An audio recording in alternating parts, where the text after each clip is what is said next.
ქართულ ოცნებას ყველაფერი არ გაუკეთებია, რაც აი რაღაც შეიძლება რომ გააკეთოს. ერთი ეს ცემატყების გაატკეცება და მეორე ეს უყურეთ ახლა ჩერჩილს ჰქონდა კარგი შეფასება ბოლშევიკების, რომ ერთ რამეში არიან რომ მაგრებიო ბოლშევიკებია მოიგონებენ პრობლემას და მე ამ გამოგონილ პრობლემას გადაწყვეტენ, გადაჭრიან ესე ვთქვათ და ამ გადაჭრილ პრობლემას მე უკვე როგორ დიდ მიღწევას ხმასა. აი დაახლოებით ესე გამოიყურება ეხლა ეს საკითხი, რომ აი არჩევნები აკრძალავთ, ეხლა თურმე აღარ აკრძალავენ და ვაიმე დედა ეს რა ბედნიერება და ამიტომ იმ ხაფანგში უნდა შევყოთ ფეხი, რასაც აი ეს ადგილობრივი მე შანსი არ ვხედავ, მე ვხედავ დაჟინებით ამტკიცებს რომ არის ამის რეალურიც. მე ვხედავ შანსს ყველაფრისას ვხედავ, რა თქმა უნდა. დღეს ამის მოცემულობა არ არსებობს, დღეს ეს არ იქნება, მაგრამ ხვალ და ზეგ ეს შეიძლება ეს საკითხი დადგეს. ვისგან, როგორ ფიქრობთ, ანუ აი ვინ ასხივებს ამ სურვილს, რომ ადგილობრივ არჩევნებში შეხვეს ოლიგარქის პარტიას. მე გახარიასგან განსხვავებით არ დავიწყებ ჭორაობას. ამიტომ მე სხვა ფოკუსს შემოგთავაზებ თქვენის ნებართით. ფოკუსი არასწორია პარტია გაუქმდება თუ არ გაუქმდება. ეს ივანიშვილმა რაცა თქვა, თუ აქამდე მივლენ ესენი თუ დარჩებიან, პარტიებსაც გაუქმებენ, ტელევიზიებსაც გაუქმებენ. იმიტომ რომ შეუძლებელია რაღაცა მაღალ ფარდოვნად ხოლმე ხშირად ისეზღერს ხოლმე ბელორუსებს ვეძებთ. ბელორუსებს კი არ უნდა შევედაროთ. ბელორუსი ჩვენგან ძალიან შორს არის და ის ხალხი ძალიან ბევრ ამით განსხვავდება ჩვენგან. ჩვენ თუ მოვცურდით და დავრჩით აი ამ კოდში, ჩვენ შევედარებით კადიროვის ჩეჩნეთს. ან რაღაც ინგუშეთს, ან აი ესეთ ქვეყნებს, რომელიც ჩვენთან უფრო ახლოსაა და უფრო მეტი ისტორიული გამოცდილება გვაქვს, მათ შორის არასწორი სახელმწიფოებრივი მოწყობის, რბილად რო ვთქვათ. ამიტომ დავანებოთ იმას თავი. ჩვენი პრობლემა და პოლიტიკური სპექტრისაც დღეს არის რა? პარტიის გაუქმება არ გაუქმების მოლოდინი კი არა, რომელიც ჩვენგან დამოუკიდებლად ქართული ოცნება ამას ანიზამს, ან არიზამს, არა. არჩევნებია გაუქმებული. თავარი აქცენტი ინგა ეს არის. ხო, მაგრამ ჯერჯერობით ვერაფერს ვერ ვცვლით. ერთი წუთი ინგა შევედა. იმისთვის რომ არჩევნები არ იყოს გაუქმებული და აზრი კონდეს არჩევნებზე გასვლა. ხო, აი მიხვედი ზუსტად იმაზე. და თუ აზრი არ აქვს არჩევნებზე გასვლას, ასეთ არჩევნებზე და მაინც გადიხარ, ესე იგი ლეგვის ფოთლობას ან LDPR-ს, ან იაბლოკოს ესე ვთქვათ, თამაში კიდე გაითამაშო და მისი როლი შეასრულა. ამიტომ უყურე ჩვენ კიდე გვაქვს იმის ილუზია და განსაკუთრებით ეს ბოლომდე პოლიტიკურ კლასს ესე ვთქვათ, გინდა ოპოზიციურს გაცნობიერებული მე რასაც უყურებ არა. ჩვენ აი თუნდაც ეს ადგილობრივი არჩევნები ამათ მიერ აი ესეთ სიტუაციაში ჩატარებული, გონია რომ დაახლოებით იგივე იქნება რაც 24 წლის არჩევნები იყო. და ვერ გაცნობიერებთ რომ დღევანდელი საქართველო უკვე გაცილებით უფრო მძიმეა ვიდრე თუნდაც 24 წლის უკვე უსამართლო საქართველო და ხვალინდელი თუნდაც შემოდგომის საქართველო კიდევ გაცილებით უფრო რთული კი არა გაცილებით უფრო მძიმე იქნება. არჩევნები გაუქმებულია. ამიტომ ადგილობრივ არჩევნებში აი ეს თანაბარ პირობებში თუ არ იცვლება მთელი აი მოდი ავიღოთ აი ერთი ხუთი ერთად ვიმჯელოთ და სწრაფად დავასახელოთ მინიმუმ ის ხუთი პირო რო არ ვიყოთ აკვიატებული ხო არ ვიყოთ აკვიატებული არ მინდა იმიტომ რომ პარტიას გამიუქმებენ თუ არ გამიუქმებენ ამისგან დამოუკიდებლად არჩევნები გამიუქმეს და არჩევნები თუ გააუქმეს პარტია აბა რაღაცთვის არის საჭირო პარტია მხოლოდ და მხოლოდ არჩევნებისთვის არის საჭირო და მაშინ ამ გაგებით სააკაშვილის მოლოდინი დღეს მან წერილი გამოაქვეყნა სწორია იმიტომ რომ თუ არჩევნები გაუქმებულია კლასიკური გააგებით ისე როგორიც ჩვენ ვიცნობთ ოდნავ ნორმალურ სახელმწიფოში მაინც უნდა იყოს პარტია მონაწილეობდეს არჩევნებდეს თავის იდეებს თავაზობდეს დებატები იყოს და ასე შემდეგ რასაც ვიცნობთ ეს ყველაფერი სამწუხაროდ გვერდზე უნდა გადავდოთ საქართველოში მოდის ბიძინა ივანიშვილის პირობებში აი დაახლოებით რა დღეშიც არიან პარტიები ბელორუსში რუსეთში ანუ რეგისტრირებული პარტიები ესენი იქნება ამიტომ ალტერნატიული ხედვაა საჭირო ალტერნატიული რა არის სააკაშვილის განცხადება ახსენე და იქ რა არის ალტერნატიული რომ უნდა მიიღებოდეს რაღაც სხვა ფორმით და თავარია რა გადაწყვეტილებას იღებს პარტია სხვა რამე გითხარი ერთი კაცი ხო არაა პარტია ვერ გაიგეთ კაცო სააკაშვილი ამ შემთხვევაში მოსაზრება გამოთქვა და იმ მოსაზრებაზე აქ არის ლაპარაკი იმაზე რომ ილუზიაში ნუ ვიქნებით თავარი იმ წერილიდან ის თვითონ დაალაგდება პარტია ელექტრონულად მიიღებენ გადაწყვეტილებას თუ ხელისაწევით მაგე ახლა ამ წუთას მნიშვნელოვანი არ არის მთავარი იქ არის ერთი რამე რასაც ბოლომდე უნდა გავაცნობიერებთ რომ ადგილობრივი არჩევნები ამ ქვეყანაში და მომდევნო არჩევნები ბიძინა ივანიშვილის პირობებში, ბიძინა ივანიშვილი თუ იქნება ძალაუფლებაში წარმოდგენილი როგორც არის დღეს, ის არჩევნები არ არის და მასში მონაწილეობა ლეღვის ფოთლობა დიქტატორული სისტემის. მაშინ როგორ უნდა დადგეს რეალობა, სადაც აღარ არის ბიძინა ივანიშვილი. აი ეს მაინტერესებს. ხო, როგორ? აი კონკრეტულად. ხო, რევოლუციით უნდა დადგეს. რევოლუციით მუდმივი წინააღმდეგობით, რუსთაველზე წინააღმდეგობით კი არა. აი ხშირად არის ლაპარაკი. კორპუსში შენ აი ადეგი 5-6 შენი თანამოაზრე იპოვე და შენ იმ კორპუსში იმუშავე. შენ კორპუსში იმუშავე, შენ ქუჩაზე იმუშავე. ეს ესე მოედება. წინააღმდეგობა იქნება ტოტალური. და სხვათა შორის თუ გაინტერესებთ, რატო გააჩერეს, იცით? ეს რეგისტრაცია. იმიტომ რომ თუ დღეს რამე უშლის განვითარებას პარტიებისას და მოძრაობისას, ერთიანობას თუ რამე დღეს უშლის, აი ეს არის ის იურიდიული გარსი, ის პარტიული რეგისტრაცია, ის პარტიული ჩონჩხი, მე ამაზე დაფუძნებული ის პარტიული იდენტობები, ჩემი ნომრები, ჩემი ტკივილები, ჩემი ასეთი, რომელიც ნორმალურ ცხოვრებაში და ნორმალურ სიტუაციაში ნორმალურია, მაგრამ დღეს იმის გამო რომ აბსოლუტურად არანორმალურ და გაფორმებულ დიქტატურაში ვართ, აი ეგ უშლის ხელ და მაგიტომაც გააჩერეს. მაგიტომაც გააჩერეს, იმიტომ რომ პარტიების აკრძალვის შემთხვევაში აი ის ლეღვის ფოთლობა აღარც იქნებოდა განხილული, არავინაც აღარ განიხილავდა და ალტერნატიული ორგანიზებაზეა მილიონი ადამიანი. ვისი გასაკეთებელია? ვისი გასაკეთებელი, ვისაც რეგისტრაციას აუგზავნებენ, სანამ რეგისტრაცია იქნება, მანამდე ეს პარტიები თავისას მიაწვევიან და საბოლოო ჯამში ერთი ან მეორე ან მესამე ან მეოთხე ან მეხუთე ან მეექვსე იმ ხაფანგში გაეხვევა. ეს მოცემულობაა და ეს ესე იქნება. ამიტომაც არ გააჩერეს ეს და ამიტომაც არის ლაპარაკი იმაზე. ეხლა მოდი ვნახოთ ადგილობრივ არჩევნებზე რომ ლაპარაკობთ. რა თქმა უნდა, თანაბარ პირობებში ასეთ ვითარებაში რომ შედიხარ, იქ შენ არც მოგებისთვის არ შედიხარ. დედას გიტირებენ, ერთადერთი შედიხარ, იმიტომ რაღაც პატარა კაბინეტი სადღაცა იპოვო და მომდევნო 4-5 წელიწადი აი ამ საგიჟეთში სადღაცა მშვიდობიანად დავატარო, შევატარო თავი. ეს თუ არის ამოცანა, ეს ამოცანა ნიშნავს რომ კაპიტულაციას ახდენ. აი რა პირობებია, აი მოდი ავიღოთ პასტა და ფურცელი და დავუწყოთ ჩამოწ. აი მოდი რა პირობებში შეიძლება კონდეს აზრი. ვიმსჯელოთ ერთად. პირველი რაც უპირობოა, ეს არის პოლიტიკური პატიმრების განთავისუფლება. რომელზეც არ წარმოვა. ეხა ინგა ჩვენ იცი რა. მეთან მინდა გიგი არა, მაგას რომ ამბობთ მეთან მინდა. მოაყოლოთ. არა, გეტყვი და მე არ შეგა. მინდა რომ ამას მოაყოლოთ.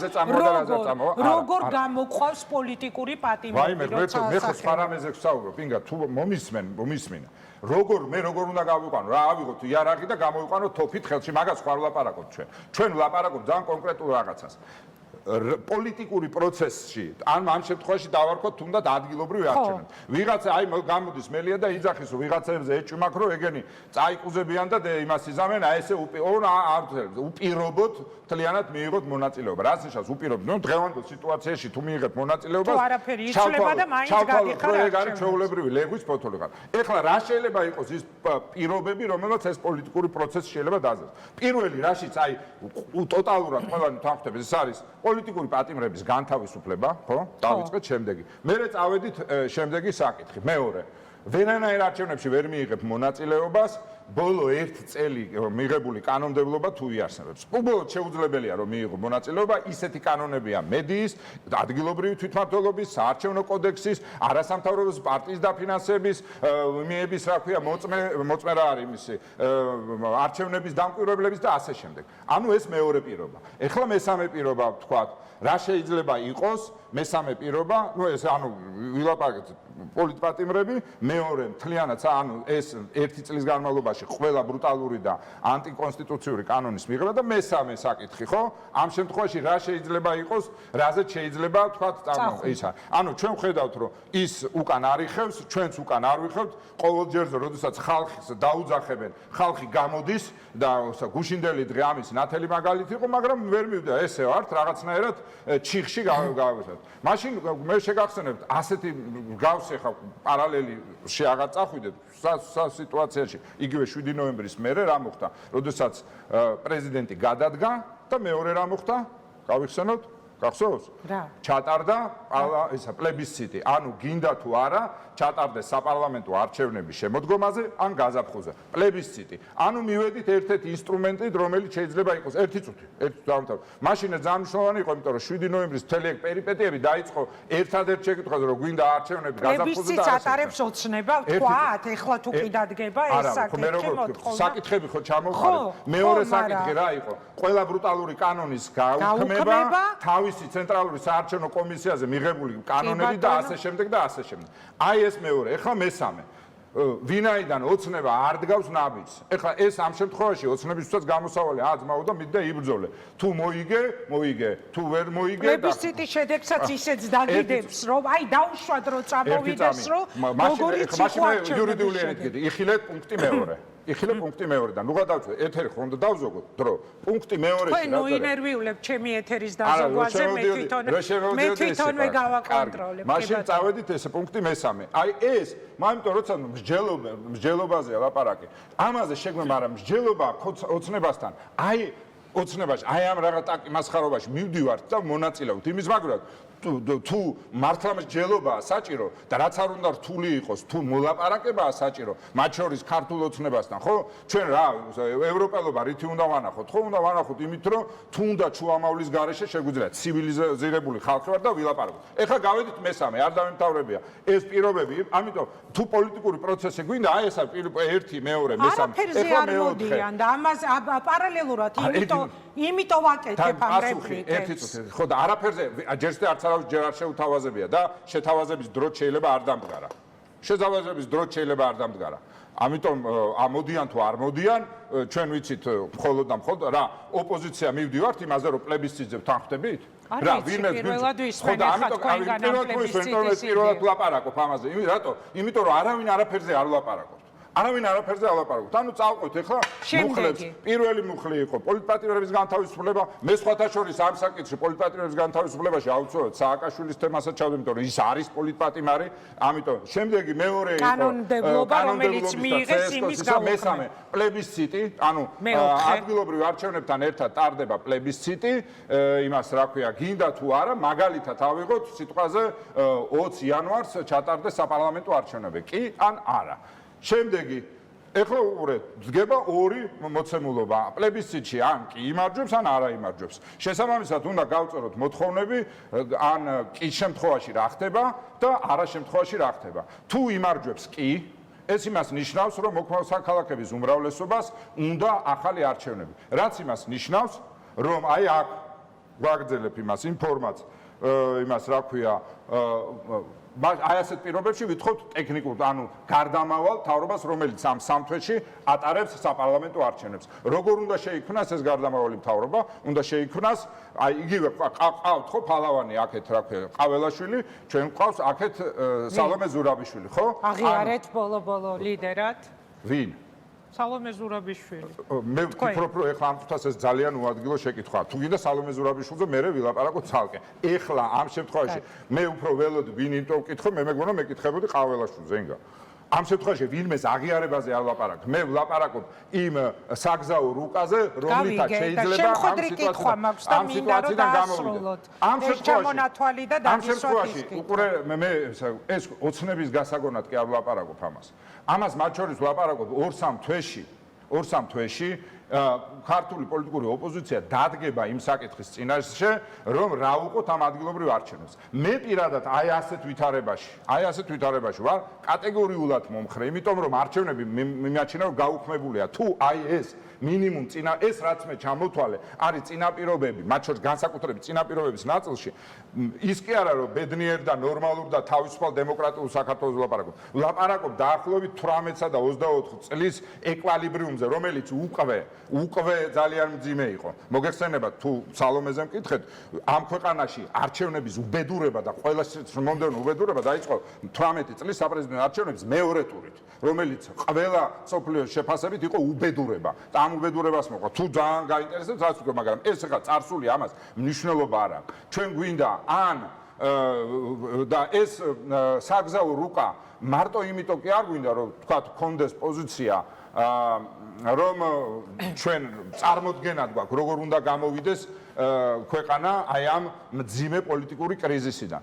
ეს იმიტომ გვინდა მათ შორის, რომ ხვალდაზე სხვადასხვა პარტიას რო ექნება მე მინდა მივიღო მონაწილეობა ეს ინსტინქტი ესე ვთქვათ მონაწილეობა ამ ადგილობრივ არჩევნებზე ჩვენ რაციონალური ეს გზა თუ გვექნება შეთავაზებული ის ასე ვერ მოიქცევა ამ მივხვდი ამიტომ მნიშვნელოვანია ოღონ შენ თუ იგივე გახარიას ეთქვი ძმაო არა ის გეტყვის რომ შენ ნაცი ხარ და შენ შენი გზა გაქვს მაგრამ თუ ჩვენ შევჯერდებით კონკრეტულ საგზაო რუკაზე სულ გზაგზაო რუკაზე, რომელიც ამ შემთხვევაში კონკრეტულ როგორც გითხარით, აი ამ 4-5 მნიშვნელოვანი პუნქტისაგან შედგება. ეხლა ეს პირობითია ნახევარს, ეხლა მე დაახლოებით აქ ვიგონებ. ეს თუ იქნება მსჯელობის საგანი, უნდა იყოს წყნარი 7 მსჯელობის საგანი. მე შეგვიძლია და საჯარო მსჯელობის საგანი, რომ ის არ მოხდეს, რაც ეხლა მოხდა. ამიტომ მე შეგვიძლია ეს დადო და ეს შეჯერებული იყოს და თუ მოლაპარაკება იქნება, მე მოლაპარაკებას ის კი არ იტყვი, იმიტომ რომ ბევრს დისკომფორტი აქვს ოპოზიციაში აი რო იძახი ესე ხელაღებით არას არჩევნებზე არ მოწონს. აქ ეგეთი აი ხო ნახავთ იგივე გახარია ხალხი ამას მუდმივად აფიქსირებს და ბევრ სხვა შეიძლება ამორჩევლებსაც აქვს, ხო? ამიტომ ჩვენ უნდა გქონდეს რატო არ მონაწილეობთ? ან თუ მონაწილეობთ, რატო მონაწილეობთ რისთვის? შეუძლებელია ადგილობრივ არჩევნებზე მიიღო მონაწილეობა პარტიამ და პასუხი გაცემული არ გქონდეს. კი, მაგრამ პარლამენტი რო უკანონოა და პარლამენტი რო არალეგიტიმურია, ეს ხო პრობლემა ვერ მოგვარდება ვერანაირი ადგილობრივი არჩევნებით, ხო? ამიტომ შეუძლებელია პარლამენტის საკითხის გარეშე ადგილობრივ არჩევნებზე გახვიდე. ვინაიდან ვერ თანხმდებით, ამიტომ პლებისციტი შეიძლება იყოს გამოსავალი, ხო?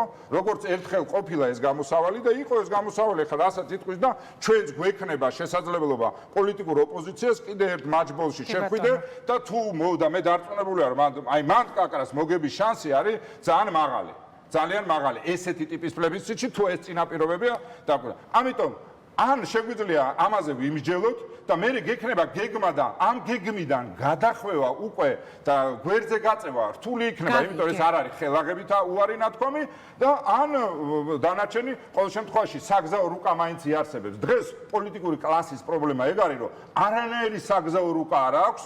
იმიტომ მივდივართ და ყველანი შენც მეც და ყველა ვართ იმისი რა ქვია იმის გახარიასთვის უხილავი ხელი კი ბიზნა ივანიშვილი და სინამდვილეში უხილავი ხელი ღვთის ხელია ღვთის იმედად არის ამდენი ხალხი დარჩენილი აპროტესტებს მაგრამ პროგრესს ვერ ხედავს მოდის იმედგაცრუება მოდის ესე თქვათ ვიგები და ამის ნიშანია ზუსტად ერთმანეთთან ჩხუბი ოპოზიციის იმიტომ რომ ეს blame game ზუსტად მაშინ იწყება როდესაც დამუხრუჭდება ესე თქვათ ასე ხედავ თქვენ გზას მე ასე კი არ ვხედავ მე ვხედავ იმას რომ ყველა ფორმატი რაც არის არ ეფუძნება მსჯელობას და მათ შორის თამამ საკითხებზე მსჯელობას თამამი საკითხზე მსჯელობა ნიშნავს იმას რომ პირველი ის კი არა რომ შენ გამყიდველი ხარ მოდი თუ ესე ჩუმად მომატყუებ და მე გაიქცევი მე ბუნებრივად მექნება მე ინსტინქტი რომ დაგიძახო შენ რომ შეკრული ხარ ან რაღაც ობოლი ხოცი ხარ მაგრამ თუ ამაზე მსჯელობთ და თუ ამაზე გვაქვს საუბარი და თან ხას უზამ ეს არ უნდა იყოს თუნდაც სალომესთან ის მიჭუთ ეს ხა ერთმანეთში უნდა დახულკასკნა რამდენიც უნდა ულაპარაკიათ მაგრამ ეს თემები უნდა იყოს საჯარო განხილვის საგანი საგარო იმიტომ რომ ადრე თუ გვიან ჩვენ ხალხი მოგთხოვს აბა როგორია ეს შენი საგზაო რუკა რას ითხოვ აი ამას ითხოვ ამას აბა 1 2 3 4 5 რაღაცას ვითხოვთ აბა მოდი ახლა თუ ეს ვითხოვთ მე უცხოელებს გვეკითხებიან რას ითხოვთ და როგორ ითხოვთ და დადგება ის მომენტი თუ არაფერი არ ხდება უცხოელებიც გეტყვიან მიიღეთ ამ ადგილობრივში მონაწილეობა შენ ხო უნდა გქონდეს მზად პოზიცია ელოდებით რომ შეიძლება პარტნიორებისგან დადგეს ეს დღის წესრიგში და ესაა ჩემი ბოლო კითხვა დავასრულებ გიგი თუ შეიძლება შესაძლებელია რომ დადგეს ეს დღის წესრიგში აი უცხოელები რამდენჯერ მიახსენეთ და აღმოჩნდეს თუნდაც ერთი პარტია 4-დან რომელიც გავა ამ არჩევნებზე მე შეიძლება კიდე სხვა პარტიამ თქვას რომ ბოიკოტს რაღა აზრი აქვს იმიტომ რომ აი ის ერთი მონაწილეობს მე ვფიქრობ თუ მე ჩემ აზრს გეტყვით ორი შეკითხვა პირველი უცხოელი პარტნიორებისგან ასეთი მოთხოვნა სერიოზულ დონეზე და არც არასერიოზულ დონეზეც არ დამდგარა ეხა ესე საუბრის დონეზე ყველაფერზე საუბრობთ მაგრამ აქ მთავარი სხვა საკითხია იმიტომ რომ სხვათა შორის განსხვავებით 20 და 21 წლისგან ეხლა აი მაშინ, როდესაც ჩვენ საუბრობდით, რომ არალეგიტიმურია ხელისუფლება ესე, ჩვენი პოზიცია და ჩვენი პარტნიორების პოზიცია, ვთქვათ, 30%-ში ემთხოვდა. ისინი 30%-ში მოყვებოდნენ, დანარჩენ 70%-ში არ მოყვებოდნენ. გეუბნებით, რომ კაი, ეხლა ხო, ასე შემდეგ. დღეს ეს თანხwebdriver არის 100%-იანი და ეს არის უპრეცედენტო შემთხვევა. დღეს, რასაც ჩვენ ვსაუბრობთ ქართული ოცნებაზე, როგორც ვსაუბრობთ, ნუ ეხლა ესეთი ჭახი გამონათქვამები გვეძებს, შინაარსობრივად, რასაც ვსაუბრობთ, რომ ისინი არიან არალეგიტიმური, რომ ისინი არიან რუსეთისკენ მიყავთ ქვეყანა, რომ ივანიშვილის რეჟიმი არის ჩვეულებრივად პრორუსული, რომ ის არის ავტორიტარული და დიქტატურისკენ, რომ ეს კანონები, ის რომ ევროპის გზას გადაუხვია, ის რომ არალეგიტიმურია, ის რომ არჩევნები გააყალბა, 100%-იანი თანხwebdriver. ამიტომ ამ თვალსაზრისით ეს არის ძალიან უნიკალური შემთხვევა და ამიტომაც არის ქართული ოცნება ასეთ მძიმე დღეში საერთაშორისო იზოლაციის თვალსაზრისით. ამიტომ ეს საკითხი ჯერ არ დგას, მაგრამ თუ არ გექნება არანაირი, ესე ვთქვათ, ხედვა, არანაირი გზა, თუნდაც, მოდი ესე ვთქვათ, ტაქტიკური წინადადებების ჩამონათვალით, თუნდაც ტაქტიკური, იმიტომ რომ ჩვენ ხო ვიცით ეს რა ხალხთან ვსაუბრობთ, 80% შეიძლება არაფერზე არ წამოყვნენ, ხო? მაგრამ მათ შორის ესეც იქნება, აი მე ვცადე, იმათმა ეს ჩვენ საზოგადოებასაც ჭირდება და ეს ჭირდება საერთაშორისო პარტნიორებსაც, რომ შენ გაქვს ხედვა. მე არ ვიჩემებ, რომ ეს არის რაღაც უნიკალო. გეუბნებ, ნახევარი ერთხა საუბრით ეს დროს იმას აქვენი, მაგრამ პრობლემა იმაშია, რომ ჩვენ ამაზე მოგვიწევს მსჯელობა და აი ეს რაც გახარიამ გააკეთა, ეს შეთანხმების დარღვევა ამ თვალსაზრისით არის პრობლემური. ჩვენ თუ არ არსებობს კონდიცია, სადაც რაღაცაზე მაინც შევთანხმდებით და მე იმას დავიცვავთ, ეს ნიშნავს, რომ კატასტროფაა, მაშინ პოლიტიკური კლასი მთლიანად ამოსაყირავებელი იქნება და ხალხი ამასაც იზამს. იმიტომ რომ თავისუფლების სურვილი იცი როგორ რაღაც არის, მე კი არა, ვინც არ უნდა გადაეღებოს, ხო? თუ აი ესეთი იმითი რაღაც აი манипуляციები ჩათვალე რომ უნდა გადაიღებო, როგორც წყალი წაგიღებს, ისე წაგიღებს თავისუფლების ქარი. აი ეს არის ჩემი ბოლო კომენტარი.